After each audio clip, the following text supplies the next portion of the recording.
A paz do Senhor Jesus Cristo. Hoje nós vamos aprender sobre a vida de Esther. Tivemos um pequeno resumo no primeiro livro, ou seja, na primeira lição, sobre a vida de Ruth, sobre a vida de Esther. Estudamos por 5 lições, ou 4 lições, melhor dizer, estudamos a vida de Ruth e agora nós vamos estudar toda a história de Esther a partir da lição de número 6 a seguir. Amém?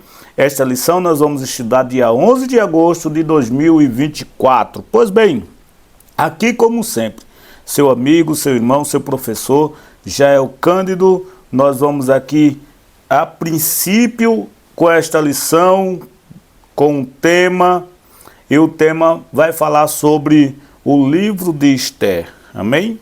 Vamos fazer um outro resumo bem mais ampliado sobre o livro de Esther, entendendo ele, para na lição de número 7 nós começar especificamente a condução da história, o trabalhar de Deus, até chegar na vitória do povo hebreu.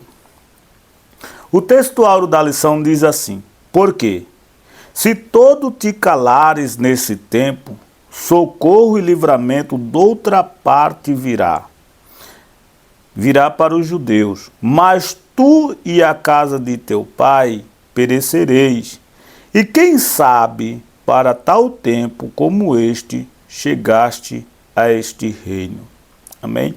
A verdade prática diz: a perfeita vontade de Deus é nos guiar por caminhos que levem ao cumprimento de seus eternos propósitos. A lição bíblica em classe está escrita no livro de Esther, capítulo 1, versículo do 9 até o versículo 11. Se você quiser ler, dê uma pausa no vídeo e depois você volta a estudar comigo. O objetivo desta lição nós devemos apresentar a organização do livro de Esther. Isso é o primeiro. Segundo, explorar o contexto histórico do livro de Esther. E em terceiro lugar, devemos expor o propósito e a mensagem do livro de Esther. Amém? A lição, ela sugere alguns hinos toda semana para que seja cantado, lições tema, sabe? E desta feita nós estamos com o hino de número 77, 467 e o 526. São 3 hinos conhecidos, né, que deveríamos cantar. 77, se eu não me engano, é Guarda o Contato. O 467, se eu não me engano, é Por que Duvidar. E o 526 é Senhor meu Deus, quando eu maravilhado, né? Então esses 3 hinos aqui são hinos que são fáceis e são hinos que é bom cantar os hinos por causa da história, né? Os hinos são temáticos ao texto que nós vamos estudar. Bem, a introdução da lição diz assim: concluímos o estudo de Ruth. Nesta lição, iniciamos o estudo do livro de Esther. Ruth é cheio de referências expressas ao nome de Deus. Esther, por sua vez, tem como característica singular e sempre destacada a completa ausência do nome de Deus. Nem por isso o agir divino deixa de estar patente no livro. Este não contém alusões diretas ao Deus da providência, mas nos apresenta uma história cujo roteiro é, por inteiro, uma manifestação da providência de Deus. Bem, para quem tem fé, não precisa falar de Deus ou em Deus ou no nome de Deus. Mas um certo poeta, ele olhou para os campos, olhou para as árvores, olhou para a natureza e disse assim, olha, se eu não conhecesse Deus, eu saberia, só olhando para isto aqui, que existiria um ser supremo que criou isto aqui. Então,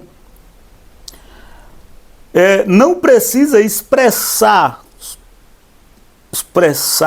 para entender a divindade, o poder santo e o trabalhar de Deus. Amém? A organização do livro. Vamos lá. A categorização de Esther. Da mesma forma que Ruth e Esther pertencem aos escritos, os 11 livros que compõem a terceira seção da Bíblia hebraica. E nesta seção, também ao lado de Ruth, integra os Magilhote, os 5 livros curtos lidos anualmente nas festas judaicas. As categorizações de Ruth e Esther também são semelhantes na Bíblia cristã, na qual figura entre os livros históricos por sua reconhecida canonicidade. Esther compõe o conjunto de revelação divino, escrito, completo e perfeito. Segundo o livro de Timóteo, capítulo 3, versículos 16 e 17. Veja. Eu sei que esse primeiro subtópico aqui, ele é um pouco difícil de compreender. Não, mas que negócio é esse? A Bíblia é dividida em algumas partes, né? Pentateuco, histórico, profético, evangelho, cartas, então são divididos aí. E se eu esqueci mais algum, pode deixar no comentário que eu vou decorar mais um pouco. O livro de Ruth e de Esther, eles são da mesma linha, ou seja, eles são livros históricos. São livros históricos. Porém, além de ser livro histórico, aqui fala que também ao lado de Ruth integra os Megilhote, que são os 5 livros curtos lidos anualmente na festa judaica. Ou seja, toda festa que era anual em Israel era lido alguns livros. O comentário diz que eram 5 livros que eram lidos para que o povo não esquecesse da bondade de Deus, né? O trabalhar de Deus, e que Deus sempre estava presente no meio do povo. Então Esther também era lido nas festas, não sei se hoje é lido ainda nas festas anuais em Israel. Vamos lá. Deu para entender? Se não, deixo uma pergunta. Característica literária. O livro de Esther tem 10 capítulos. Dentre suas características literárias, destaca-se a sua objetiva historicidade, vista na expressa reverência ao rei persa Assuero, e em vários outros detalhes factuais, além de seu caráter de fonte primária, para a festa de Purim, anualmente celebrada pelos judeus. O estilo narrativo é menos dialógico que o de Ruth. O texto é mais do narrador que dos personagens. Na realidade, dá para perceber, né, que é bem, a gente segura bem, né, quando nós lemos, porque a gente vê que é uma história bem contada ali e prestamos bem atenção, que alguém narra com muito cuidado e detalhes para nós aprender. Vamos lá. Autoria e data. O autor de Esther é desconhecido. Muitos estudiosos consideram que o livro foi escrito por um judeu que viveu na Pérsia. Pelo fato de que o autor demonstrar amplo conhecimento da cidade de Suzã e de sua estrutura e de importantes documentos do Império Persa, Considerando essa possível autoria e algumas evidências internas, acredita-se que o livro seja datado ainda no século V a.C., por volta de 460 a.C., mais ou menos.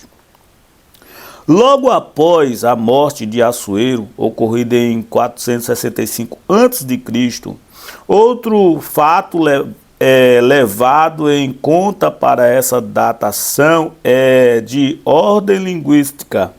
O autor expressou algumas palavras persas em meio ao hebraico, mas não fez uso algum de expressão originárias do grego, o que revela um estilo anterior à ascensão da Grécia sobre a Pérsia, que se deu com Alexandre o Grande em 330 a.C. Amém? Então, vamos lá. Autoria e data. Quem é o autor? Essa é a pergunta, né, que eu posso fazer hoje. Quem escreveu o livro de Ruth? Talvez você pudesse me responder.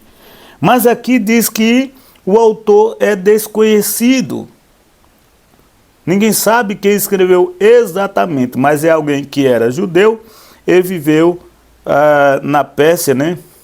Viveu ali em Suzã, entendendo ali toda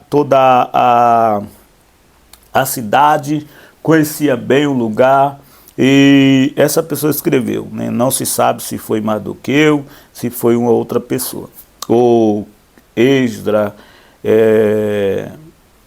Tem alguns homens importantes, como Daniel, que saíram dali, né, que conhecia bem, que talvez fosse da mesma contemporaneidade e entendesse aquilo dali. Mas não se sabe exatamente. E sobre a data, é mais ou menos 5 séculos antes de Cristo.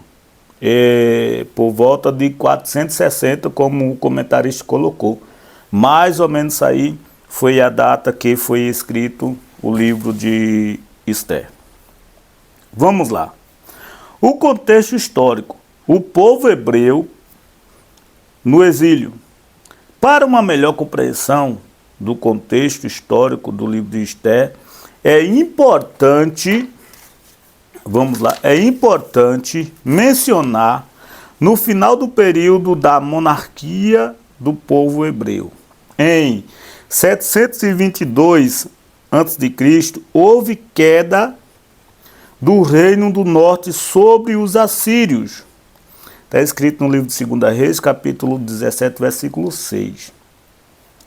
Pouco mais de 100 anos depois, Judá, o reino do sul, foi levado para o cativeiro babilônico em 3 levas. A primeira em 605 a.C., a segunda em 597 a.C. e a terceira em 586 a.C. Lembrando, irmão, que as datas ali era contado de forma decrescente, sabe? Decrescente. A 605 ele era mais distante do que 586, tá bom? Conforme Jeremias havia profetizado, o exílio na Pérsia duraria 70 anos. Jeremias capítulo 25, versículo 11 e o 29, capítulo 10 ao 14. Foi um período em que Deus tratou com Judá, principalmente para extirpar a idolatria que havia contaminado a nação. Deus abomina todo pensamento, sentimento e comportamento idólatra. Por isso, nada em nossa vida pode ocupar o lugar que pertence a Ele. Amém? Então, tudo tem uma finalidade. Por que o povo passou tanto tempo, uma caminhada de 40 dias durou 40 anos no deserto? Me responda. E agora, por que Deus havia enviado ou permitido que Judá fosse invadido por 3 vezes e levado o povo cativo? Para quê? Tratar de idolatria, para santificar o povo, para que o povo voltasse a Deus, lembrasse de que Deus é o único Deus, o Deus verdadeiro, né? E tratar de sair, fazer uma limpeza, pois a idolatria, ela é um pecado. E todo pecado cria uma contenda entre o homem e Deus. O homem que peca é contendeiro diante de Deus. Amém? O fim do exílio. Ao mesmo tempo em que julgava Judá por sua idolatria, o Deus eterno, juiz de toda a terra, exercia seu justo juízo sobre a Babilônia por suas iniquidades. Antes já havia julgado a Assíria, como profetizado por Naum. Deus não tem o culpado por inocente. Em 539 a.C., Ciro venceu a Babilônia e anexou seu território ao Império Persa. Logo no primeiro ano do reinado, despertou o Senhor o espírito de Ciro, rei da Pérsia, e o fez decretar o retorno do povo judeu em Jerusalém. Daniel havia se humilhado diante de Deus, jejuado e orado fervorosamente para a restauração de Jerusalém, confessando o pecado das nações de Israel. O ensino bíblico a respeito de nosso relacionamento com as estruturas de depender, as estruturas de poder terreno, é sempre confiar na soberania divina, buscando com humildade a intervenção de Deus em nosso favor. Agindo assim, poderemos ter uma vida quieta e sossegada, em toda piedade e honestidade, e contribuir para o cumprimento do maior propósito de Deus, que é a salvação de todos os homens, inclusive dos que não governam segundo os valores divinos. Bem, foi um texto bem enorme para nós lermos e parar para explicar. Mas a Bíblia fala que sobre uma guerra que ocorreu no cativeiro, no cativeiro do povo judeu. Nesse mesmo tempo, Deus despertou Ciro para que fosse guerrear e ganhar a guerra. Foi um determinar de Deus. Então ele entra em Suzã, ali, e ganha aquele lugar e amplia o seu reinado. Aquilo ali, a princípio, né, imagina, você já passando um tempo difícil, tempo de cativeiro, de repente vem um outro rei, um outro exército, invade num próprio cativeiro, toma ali, você já é cativo, fica cativo mais uma vez. Mas que coisa terrível, que parece que piorou de vez, mas não, era trabalhar de Deus. Foi Ciro, quando ele pega ali o rei, quando ele integra ali aquela cidade no seu reinado, ele liberta o povo judeu, dá liberdade de todo o povo judeu que está em Suzã, dá liberdade deles para voltar. Pode voltar para a terra de vocês, vocês estão livres. E voltaram uns milhares de pessoas junto com Esdras, né, para Jerusalém. Porém, alguns decidiram ficar. Por quê? Existia uma necessidade. Eu vou ler aqui o terceiro subtópico do segundo tópico para nós entendermos melhor. O pós-exílio. Esse registra fatos ocorridos na capital do Império Persa. Suzã, né? Agora ela era integrada, tinha que pegar o nome de Persa, né? Que era a cidade de Suzã, mas agora no governo persa. Entre o primeiro e o segundo retorno dos judeus para Jerusalém, estima-se que mais de 1 milhão de judeus viviam na região da Babilônia, mesmo com o decreto de Ciro, que permitia a volta para Jerusalém. A maioria absoluta dos judeus decidiu, pelo que lhe parecia mais cômodo, permanecer na cidade que ocupava na Babilônia. Somente cerca de 50 mil voltaram para Jerusalém no primeiro grupo liderado por Zorobabel. No segundo ano do reinado de Ciro, esse período na história é narrado do capítulo 1 ao capítulo 6 do livro de Esdras. Entre o capítulo 6 e o capítulo 7 há um intervalo de aproximadamente 60 anos. É na segunda metade desse período que se passam os fatos do livro de Esther. Então vamos lá. 50 mil pessoas foi liderado e levado para Judá. Porém, ficou alguns, milhões, né? Mais de 1 milhão de pessoas ali. Aí 50 mil voltam, fica muita gente ali nas terras da Babilônia, em Suzã, aquele território. Por que não voltaram? Né? Só fazendo uma entrevista aqui para nós, né? Mas, quando você vai ler o livro de Daniel, você vai ler o contexto histórico, você vai perceber que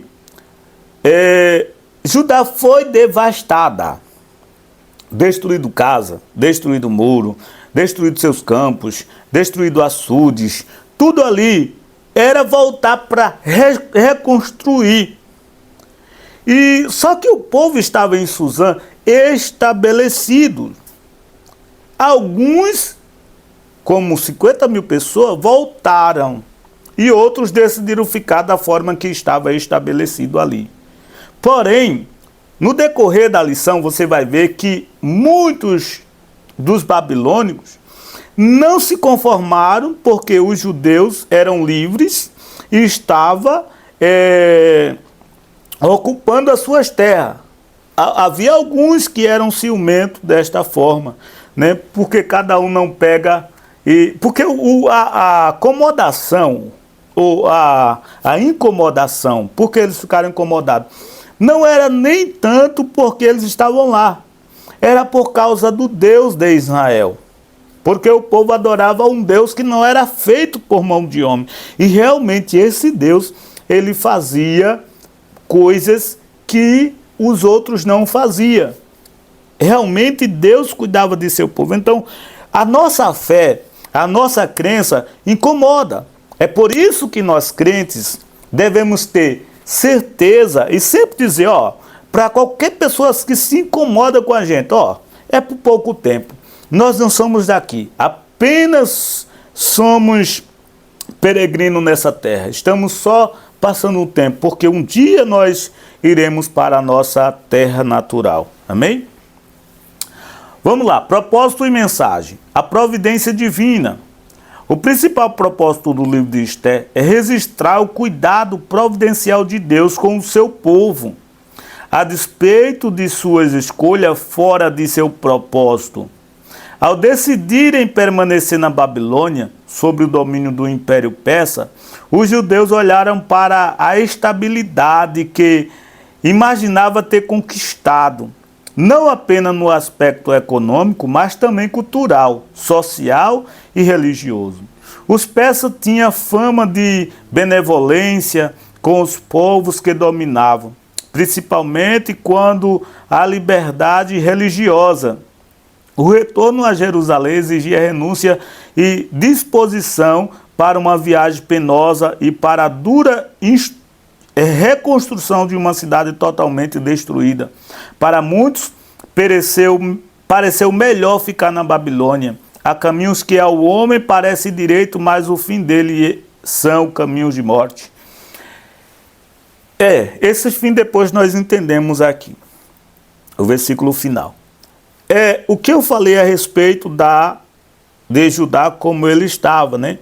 E por que eles ficaram na Babilônia?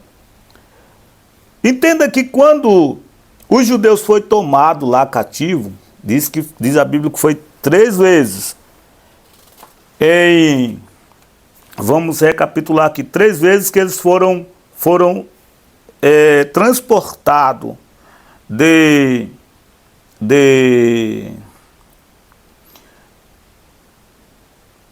Judá para a Babilônia. Por três vezes eles foram transportados, em 605, em 597 e 586. Quando eles foram deportados de lá para a Babilônia, todo o escravo perde o direito de adorar, perde o direito de Deus, perde o direito de identidade. Não, eles agora são escravos. Porém, quando Ciro ele toma a cidade, ele devolve o direito ao povo. Agora o povo tem um nome, o povo pode adorar a Deus. O povo estava livre dentro daquele território. Por isso que eles decidiram ficar, porque na Babilônia eles poderiam adorar ao Deus de Israel. Você percebe que Daniel, ele orou a Deus, ele orava. Ezequiel orava a Deus também. E você percebe que Mardoqueu, Esther, orava também igual. E tinha temor diante de Deus. Uma falsa estabilidade. Vamos lá. Esther nos transmite como mensagem o perigo de confiar nas falsas estabilidades que a estrutura do mundo nos oferece. E costumam parecer mais vantajosas.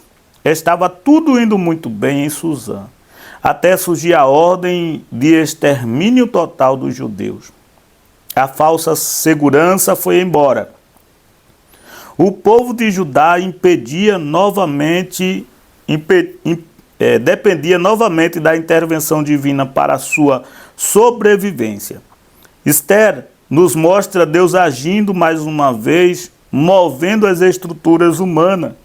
Agora, no grande e poderoso Império Persa, seja qual for a circunstância, é melhor confiar no Senhor do que nos homens. Quer dizer, primeiro vem um trabalhar de Deus. Segundo, cada um no seu lugar. Se era judeu, perceba um exemplo. Qual o melhor lugar de nós estarmos? Na nossa casa, na nossa terra. E o povo estava estabelecido numa terra estranha que não era deles, que foram tomados por escravos. E Deus queria que eles voltassem para a sua terra.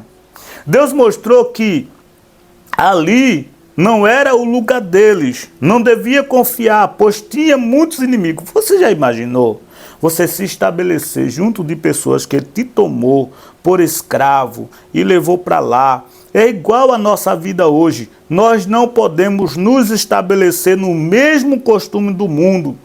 Por quê? Como alguém me perguntou uma vez assim, como é que vocês estão aqui e vocês dizem que não vivem no mundo? Viver no mundo hoje é viver na mesma prática, no mesmo pecado do mundo, viver da mesma maneira e achar que está vivendo bem, quando nós somos repreendidos por Deus. Pois nós fomos escolhidos por Deus para levarmos uma vida em santidade diante dele, em obediência para fazer a vontade de Deus.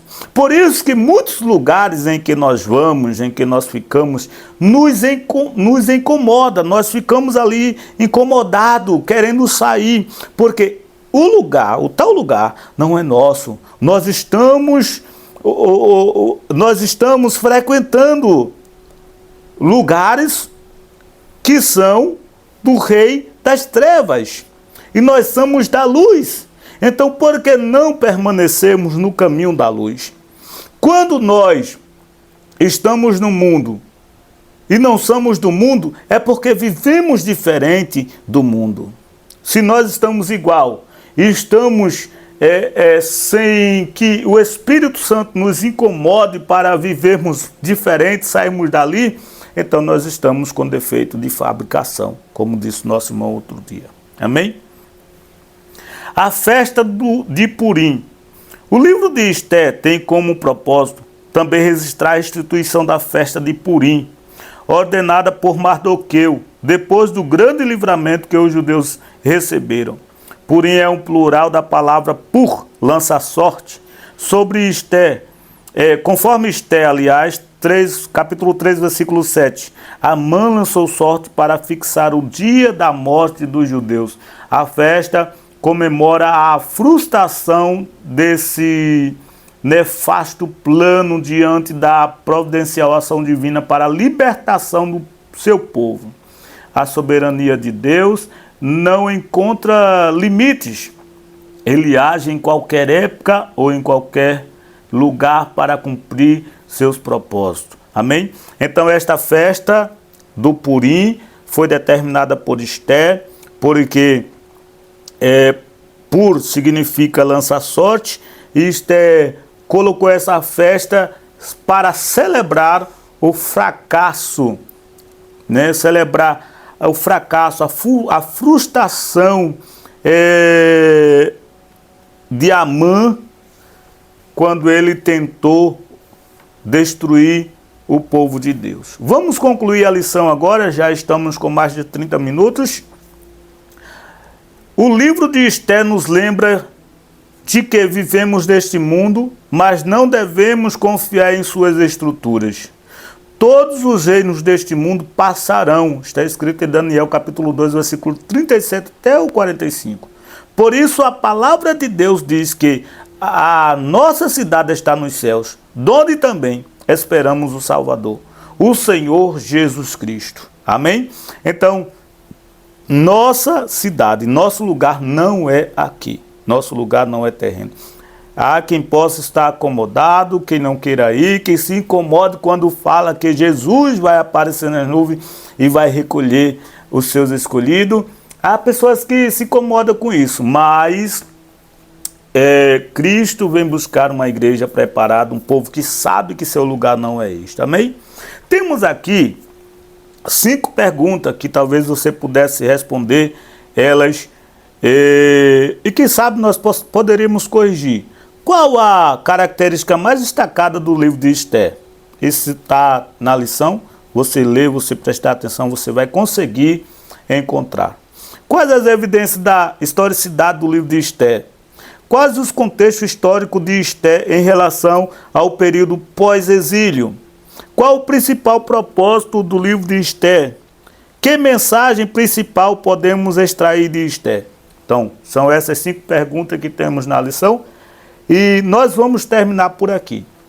Se você chegou até aqui, é porque gosta do conteúdo. Deixa aqui o teu canal, se inscreve que não foi inscrito, já agradecendo. Deus abençoe a vida de quem tem assistido e de quem tem se inscrevido no canal, deixado o like. Que Deus abençoe grandissimamente a tua vida. Amém, que você possa ser uma pessoa sábia e próspera. Amém? Então, nós estamos ali, todo domingo, 9 horas da manhã, no Mega Vila, Congregação Missão. Estamos ali estudando a lição, aprendendo, participando, contribuindo. Amém, irmão? Que Deus abençoe em nome de Jesus Cristo.